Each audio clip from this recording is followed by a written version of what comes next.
ये चार मूर्तियां बैठी हुई हैं, गली का कुत्ता भी इनको जानता नहीं, मान बढ़ाई के लिए आ जाते हैं, क्या बोल रहे हैं इनको पता नहीं।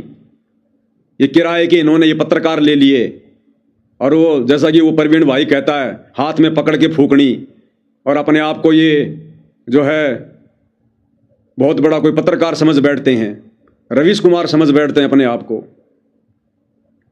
तो क्या कह रहे हैं ये पत्रकार सा न्यूज वाला, सर वो जो 90 डिग्री वाला जो खोखला पत्रकार है, खोखला, अरे खोखला तो तुम्हें करेगा, वो खोखला तो तुम्हें कर रहा है, तब जाकर तुम्हारी पैंट गिल्ली हो रही है, अब तुम्हारी पतलून गिल्ली हो गई, तुम्हें सफाई देने के लिए बार बार वीडियो बनाने पड़ रहे हैं। टहल का मचा दिया उसने हरियाणा में संगत के बीच में। सही समय पर परमात्मा सही चोट मरवाता है। सर वो 90 डिग्री वाला प्रवीण पत्रकार, खोखला पत्रकार, वो सतलोक आश्रम कमेटी के ऊपर पैसों के गबन को लेकर आवाज उठा रहा है, आरोप लगा रहा है। आप लोग क्या कुछ कहना चाहेंगे? और फिर ये सतलोक आश्रम का अपने आप को जो सेवादार कहता है, ये क्या भाषण दे रहा है, क्या भाषण दे रहा है ये? सुन लेते हैं एक बार इसी के मुख से, सुनिएगा भाई और बहनों। नमस्कार दर्शकों, अभी हम आए हैं धनाना धाम आश्रम सोनीपत में। हमने 90 डिग्री के खोखले पत्रकार प्रवीण जी का एक वीडियो देखा, जिसमें उन्होंने संत रामपाल जी महाराज जी के रिश्तेदारों पर पैसे के गबन का एक संगीन आरोप लगाया है। तो उसी आरोपों की सच्चाई जानने के लिए, उसकी तह जानने के लिए हम आए हैं धनाना धाम की आश्रम कमेटी के पास में, और उनसे उन तमाम आरोपों के बारे में जानते हैं जो उसने संगीन आरोप लगाए हैं। नमस्कार सर। सत्साहेब जी। सर, जिस तरह से 90 डिग्री के जो खोखले पत्रकार प्रवीण जी है, उन्होंने संत रामपाल जी महाराज के रिश्तेदारों पर 25 लाख रुपए गबन करने का आरोप लगाया है, इस आरोप में कितनी सच्चाई है? ये आरोप जी बिल्कुल बेबुनियाद है जी। संत रामपाल जी महाराज जिनको जानते नहीं, उन किसानों के लिए अरबों की मदद कर रहे हैं, तो वो रिश्तेदारों के लिए 25 लाख क्या 25 करोड़ की मदद कर सकते हैं संत रामपाल जी महाराज। और जो अजीत पे उन्होंने आरोप लगाए हैं, क्या कह रहा है ये भाई साहब? ये बिना सींग का जानवर क्या कह रहा है कि संत रामपाल जी अपने रिश्तेदारों को 25 लाख तो क्या 25 करोड़ की मदद कर सकते हैं। भाई और बहनों, इन्होंने संत रामपाल जी को केवल अपना जैसा 2 कोड़ी का जीव समझ रखा है।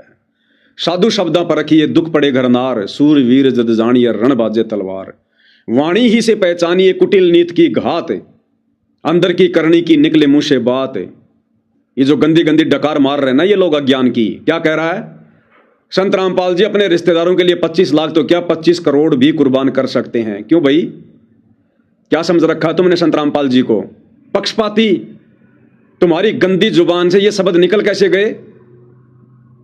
संगत में भगत तुम्हारे इस स्टेटमेंट को सुनेंगे तो क्या समझेंगे? अरे संत रामपाल जी कभी किसी के साथ में पक्षपात नहीं करते। उनके लिए चाहे उनका बेटा बेटी हो, चाहे रिश्तेदार हो, चाहे आम संगत का सामान्य भगत हो, सबकी सब उनकी आत्मा है। सतगुरु के लक्षण 4 बखाना, प्रथम वेद शास्त्र को ज्ञाना, दूजे हरि भक्ति मन कर्म वचन बानी, और तीजे समदृष्टि जानी।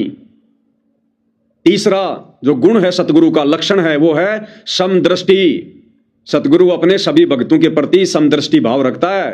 क्यों मदद कर देंगे संत रामपाल जी 25 करोड़ की, जिन्होंने संत रामपाल जी के मिशन का भट्ठा बैठा दिया, सत्यानाश कर दिया उनकी संगत का, उनके ऊपर 25 करोड़ कुर्बान कर देंगे? इतनी चापलूसी क्यों कर रहे हो भाई? मेहनत करके नहीं खाई जा रही क्या? इतनी चापलूसी अपने बाप की करो, अपने सतगुरु की करो, उनकी महिमा करो, बेड़ा पार हो जाएगा। उनके रिश्तेदारों की इतनी चापलूसी क्यों? क्योंकि दान धर्म के बलबूते पर तुम्हारे बच्चे पल रहे हैं, तुम्हारा पेट भर रहा है, तुम्हारी मौज मस्ती के साधन आ रहे हैं, चापलूसी तो करोगे। कह रहा संत रामपाल जी अपने रिश्तेदारों की तो 25 करोड़ की मदद कर देंगे। ऊपर से टपके हैं क्या उनके रिश्तेदार? कौन है उनका रिश्तेदार? क्या समझ रखा तुमने गुरुदेव को? मां के गर्भ से जन्म लेकर जेल में लिपट कर आया हुआ कोई आम व्यक्ति है क्या? कौन रिश्तेदार है? ये परमेश्वर है, परमेश्वर परमात्मा पूर्ण ब्रह्म। तुम्हारी आंखें फूटी पड़ी अभी, इस माया ने तुम्हारी आंख फोड़ दी। गरीब माया का रस पिए कर हो गए डामाडोल। तुम डामाडोल हो चुके हो, तुम्हें सतगुरु की पहचान भी याद नहीं रही। अरे किसे कहते हैं सतगुरु?